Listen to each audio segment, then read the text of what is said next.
ہمارے شہر کا ایک شخص جب فوت ہوا تو اسے غسل دینے والے عالم نے دیکھا کہ اس کا داہنا کندھا ایسے تھا جیسے کسی نورانی شکل والے بزرگ کا چہرہ۔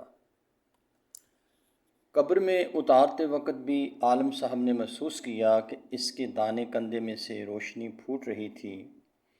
دفن کے بعد امام صاحب اس مردے کے گھر گئے اور گھر والوں کو ساری کیفیت بتا کر وجہ پوچھی تو ماں نے یہ واقعہ سنایا، میرا بیٹا جب کالج سے فارغ ہوا تو جلد ہی اسے ایک اچھی جگہ نوکری مل گئی اور ہمیں اس کی شادی کی فکر ستانے لگی۔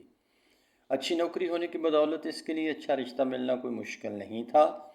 ہمارے پڑوس میں ایک دونوں پاؤں سے معذور لڑکی رہتی تھی جو ہمیشہ ہی ویل چیئر پر رہتی تھی اور بغیر سہارے کے کچھ نہ کر سکتی تھی۔ میرے بیٹے نے کہا، امی مجھے اس لڑکی سے شادی کرنی ہے۔ میں نے اور بہنوں نے بہت سمجھایا لیکن وہ نہ مانا، کیونکہ اس کے بقول خوبصورت لڑکیوں کے رشتے ہر جگہ سے مل جاتے ہیں، لیکن اس معذور سے کوئی بھی شادی نہیں کرے گا۔ آخرکار ہمیں اپنے بیٹے کی بات ماننی پڑی اور اس کی شادی اس معذور لڑکی سے کر دی۔